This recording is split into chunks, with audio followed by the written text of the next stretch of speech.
तो चलिए हम लोग आज देखते हैं कि बहुत अच्छी सी बहुत प्यारी सी टॉपिक हम आपको समझाते हैं।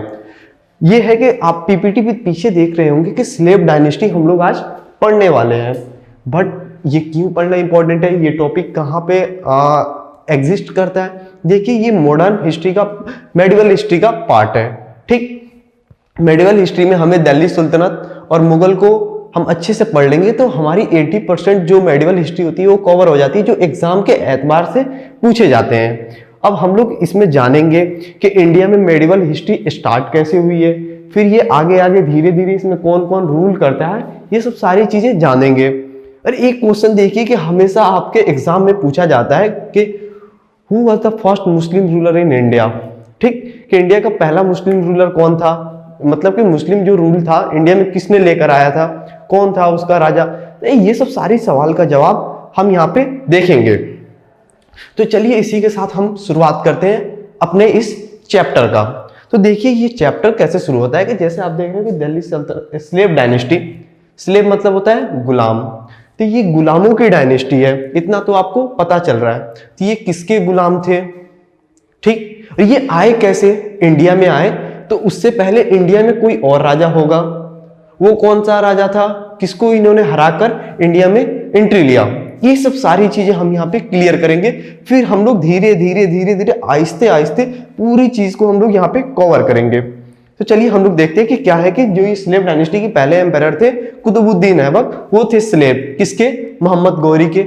अब बात आ गई कि मोहम्मद गौरी कौन था।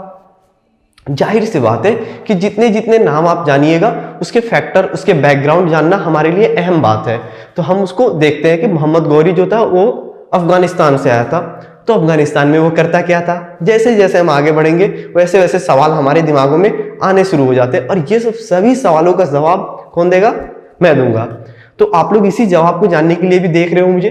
तो मैं आपको बताता हूं कि मोहम्मद गौरी जो था वो गुरिद डायनेस्टी का एक कमांडर हुआ करता था, उसका राजा हुआ करता था। गुरिद डायनेस्टी जो है वो गजनी एम्पायर जो थी ना, अफगानिस्तान में गजनी एम्पायर थी, उसके अंदर ये एक छोटी सी, जैसे छोटे छोटे कस्बे मिलाकर एक एम्पायर बनते हैं, उसी एम्पायर की एक छोटी सी डायनेस्टी थी, पार्ट थी कौन, गुरिद। गुरिद जो गौरी वाली थी वो गुरिद उसकी थी। अब क्या होता है कि गजनी खत्म हो जाने के बाद एम्पायर वो जब अलग अलग बिखर जाती है तो गुरिद जो होते हैं अफगानिस्तान साइड में इनका अच्छा खासा दबदबा हो जाता है। अलाउद्दीन गुरिद जो होते हैं इसके फाउंडर होते हैं गुरिद डायनेस्टी के, जो चचा होते हैं मोहम्मद गौरी के। अब क्या होता है कि गुरिद जो थे अलाउद्दीन गुरिद, उनका वफात हो जाता है, वो इंतकाल कर जाते हैं।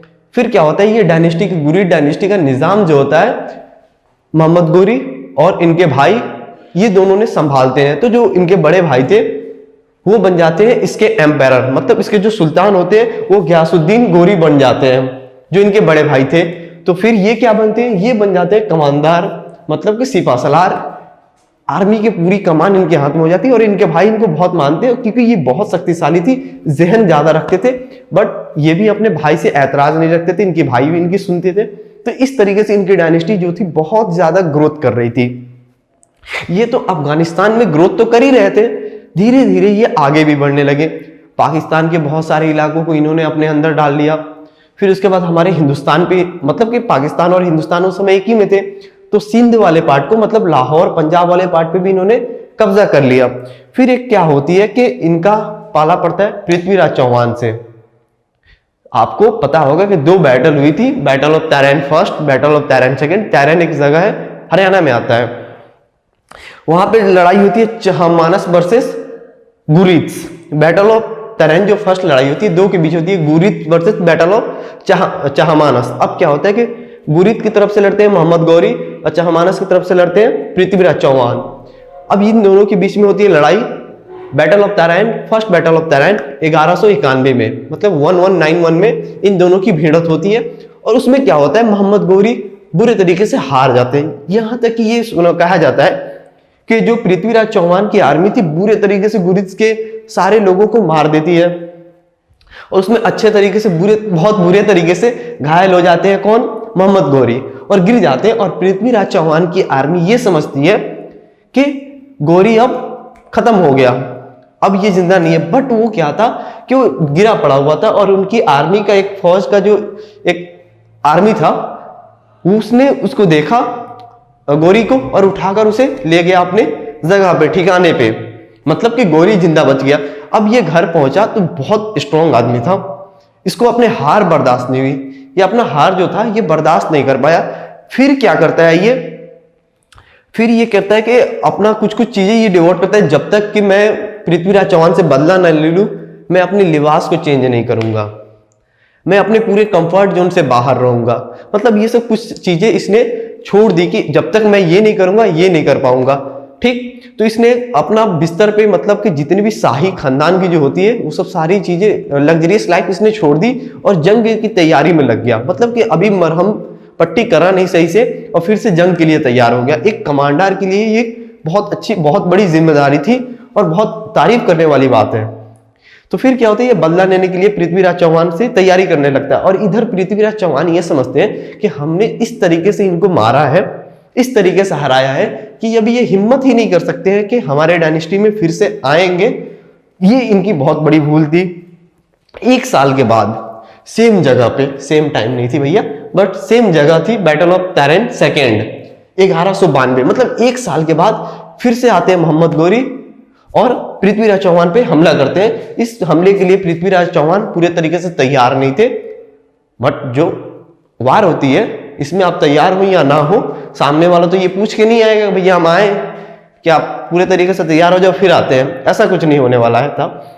तो मोहम्मद गौरी यहाँ पे जीत जाते हैं और इंडिया में बैटल ऑफ तैरेन, मतलब सेकेंड बैटल ऑफ तैरेन हराने के बाद इंडिया में मुस्लिम रूल का एंट्री होता है। तो आपसे कभी सवाल पूछा जाए who was the first Muslim ruler in India, तो आपका आंसर होगा मोहम्मद गौरी, ना कि कुतुबुद्दीन ऐबक। ठीक, अब मोहम्मद गौरी के साथ साथ एक और उनका स्लेव लड़ रहा था जिसका नाम था कुतुबुद्दीन ऐबक।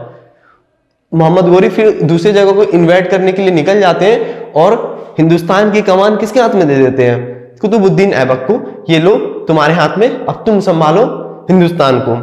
तो कुतुबुद्दीन ऐबक ने बहुत बाकायदा अच्छे तरीके से रूल किया, बहुत अच्छे से रूल किया, बहुत अच्छे इंसान भी थे।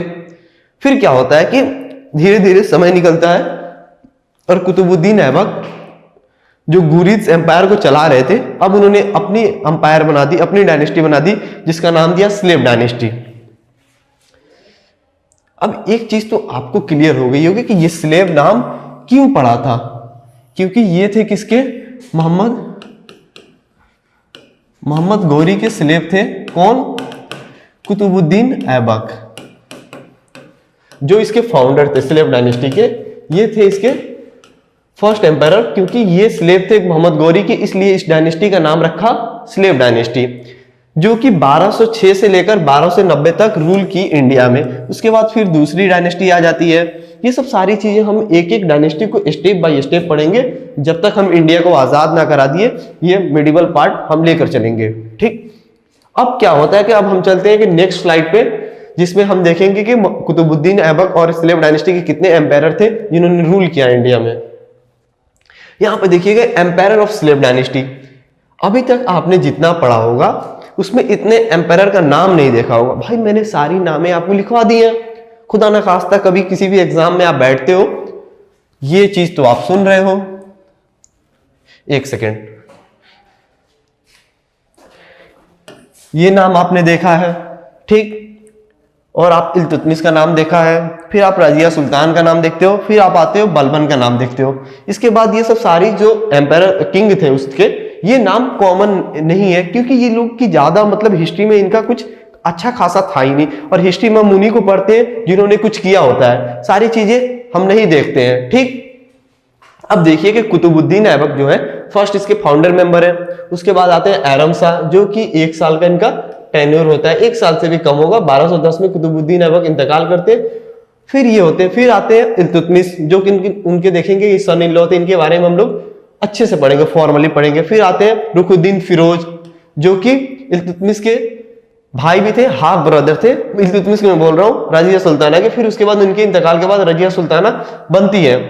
फिर रजिया सुल्ताना को भी कत्ल करा दिया जाता है। फिर उनके भाई बनते हैं मुइजुद्दीन बहरम। ये चीजें कंटिन्यू रहती है। फिर लास्ट में आता है बलबन। ये बहुत अच्छी इनकी रूलिंग थी।